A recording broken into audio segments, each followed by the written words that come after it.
Hey everyone, we are at Star Wars Celebration. As you can see, we just finished day 2. It is packed here. It is a Saturday after all. And I know Star Wars has been in limbo a lot. Kathleen Kennedy yesterday on the day 1 Lucasfilm Showcase panel admitted that. And you know, movies have been announced, they've been canceled, announced and canceled. This felt different.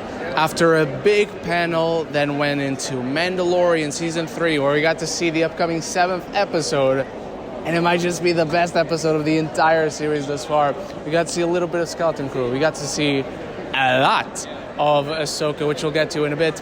We got to see Acolyte, and so much more teases. But by the end of yesterday's big opening ceremony panel, we have a plan for the future of Star Wars. There's a big timeline scanning from past to future, and James Mangold will take us 25,000 years into the past, where we will explore the first Jedi and how they got connected to the Force in a film, at least for now, titled The Dawn of the Jedi. Dave Filoni will take care of the present, and in Star Wars, what we understand as the present is the original trilogy timeline, where we're hanging out with Mando and Grogu, and this movie, directed by Dave Filoni, making his feature directorial debut, will bring an end to the chapter of Din and Grogu's story. But the most shocking one was Charmin Obai Chinoy, and I apologize if I mispronounced her name. She did Miss Marvel. She's handling the future 15 years after the rise of Skywalker, with a movie set during the era of the new Jedi Order. And that's not all. She revealed who is leading the charge, who is rebuilding the Jedi Order.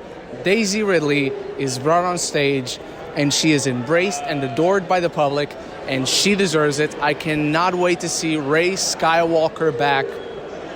And so that was the big opening panel. That was something to leave fans elated to start off this big weekend right. But today we got a fully dedicated Ahsoka panel with Jon Favreau, Dave Filoni. They revealed a lot of the directors that are going to be directing the Ahsoka show. They revealed Kevin Kiner from Star Wars The Clone Wars, from Star Wars Rebels. He is coming in to do the score for Ahsoka. And we got Rosario Dawson on screen. We got Natasha Liu Bordizzo, who's playing Sabine Wren. We got Mary Elizabeth Winstead, who's playing Hera Syndulla. They're all here. We got a little bit more of information on the Sith, or at least dark side Force users, who we see in the trailer. One played by Ray Stevenson, who's playing this character named Baylan Skoll, who is seen in the trailer fighting Ahsoka in the World Between Worlds. And if you've seen Star Wars Rebels, you know how big that is. Finally, they gave us a slightly modified trailer than the one you might have seen online that was released on YouTube. It's not a completely new trailer, but there are new shots. And one of the new shots reveals Grand Admiral Thrawn, played by Lars Mikkelsen, who ended up coming out to the stage after the trailer, only for fans to beg for an encore for the trailer to play again, which it did. Don't worry. Very interesting shots in this new trailer, including one where we see the Purrgil, the space whales, by the end, with Ahsoka and Sabine aboard the Ghost, heading straight to their Great Maw.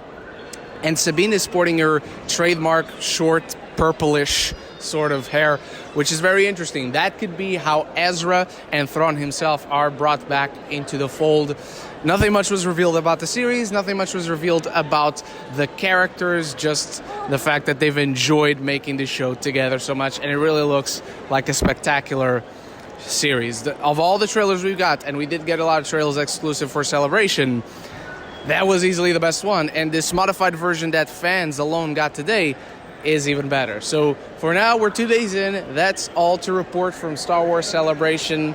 Be excited for now. Let's hope it really pays off. But I can tell you from experience, from being here at Celebration Stage, it feels different. There's a plan. They've charted a course, a strategy, and they're assigning directors to specific projects that already have a name. They already have a clear intentions. And so it seems like the future of Star Wars is shining bright and being strong with the Force. Maybe we'll get something else on the next 2 days. We're only halfway through, so if something important happens, I'll be here to report back. So thank you for watching and stay tuned for more. So until the next one, love each other, love the movies, and may the Force be with you always.